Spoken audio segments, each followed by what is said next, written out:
Oh, you would see pockmarks everywhere in the cement from all the gunshots. They were finding ordnance buried all the time. I remember once they were doing construction on a new courthouse, they had to stop because they found a bomb there. Sorry, I don't know what ordnance are, Caitlin said. Ordnance are unexploded bombs, shells, grenades, landmines, any kind of explosive that hadn't exploded when it was supposed to. And you stumble upon it years later and it might go off and blow you up with it just out of the blue. So instead of waiting for a UN UXO team to come in and take care of it, they were going to send the Bangladesh and Indies in. So I went up and looked into the deep hole, and by the grace of God, it was a dud. Because how they found it was they were using a backhoe and they hit it and scraped it, and you could just see the long scratch on the surface of the bomb. To this day, they're still finding them in Europe. Did you know that? They found one 6 months ago or so in Germany and detonated it. There are some fields people still won't go into after all these years. Caitlin was writing everything he said in her girly calligraphy, taking his dictation, and she paused a moment to ask, "All this was in Monrovia, you said?"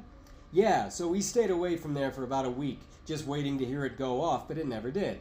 And the reason we were there, Liberia is basically, well, they consider themselves our little sister. The country was founded by the Masons." "It was founded by Monroe, I thought, the president." "No, Monroe did help to fund it, but the Masons brought back a bunch of freed blacks to establish it, and they were so impressed and grateful that they named it after Monroe. Huge Masonic influence in the country. That was why when I was walking around and they saw this," he showed her his ring. "As soon as they saw this, I was taken care of. In the Philippines, they're really strong with that too. I got to be tight with the Filipinos. Anyway, it was just in shambles. All these downtown Monrovia had no electricity. They only had it for the first 10 blocks. Everyone was using generators. See, most people don't even know where Liberia is. They hear Liberia and think Libya. And the jungles, they call that the leeward. It was like walking back in time. A lot of areas we had to take helicopters. Especially in the rainy season, you just couldn't get through. They'd have mudslides and you'd have Liberians standing there waiting for you to get stuck, and they'd help you out, but you had to pay them. They looked like golems because it was red clay and they were covered with it. But this was the thing about the Liberians. They would do this for work, but each of them had at least 2 cell phones. Then there's the Lebanese. The Lebanese run everything. I was seeing a girl who worked for the UN. She had a really nice apartment, and she was paying $1,500 for it. I talked to her Lebanese landlord and found out he was paying $120. The Lebanese just raped the UN. That's why they didn't want the UN to leave. And the reason the US was there was to prevent China from getting a bigger foothold. China's going all through Africa and plundering the resources. They build roads, construction, and give out rice, and the blacks can grow their own rice, no problem at all. The land's very fertile, but they won't. They'd rather get a 100-pound bag from the Chinese and let them do whatever they want. They don't care about the cost. So the Chinese are like the bad guys in this? Hank nodded gravely. You'll be hearing a lot more about them in the news. It's starting to come out.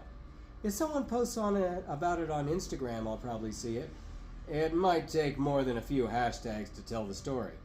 Yeah, but I don't have the patience for those long videos. Like a 10-minute clip on YouTube? Yeah, I don't have that kind of time. Busy, busy, busy. Gotcha. So where was I? She looked down at her notebook. Chinese construction. Rice. The Chinese built their brand new embassy down on the beach. Big, huge, beautiful building. So, of course, the U.S. had to build a new one, too, right up on the hill. Built it across the old one. The old one was nice, but the new one was state-of-the-art. When I went to the Chinese embassy catering one of their parties, picture you're looking at it from above. It's all squared off, you got different buildings, and they were attached, but one area had a separate building, just sitting off by itself. I found out that was for all the concubines. They had Chinese concubines brought in for the workers. Oh my God, are you serious? Hank nodded. Their own embassy whorehouse. Well, find the gap and fill it. They burst out laughing, and Jaden, listening with his ear to the bottom of a drinking glass against the wall in the adjoining room, wondered what was so funny.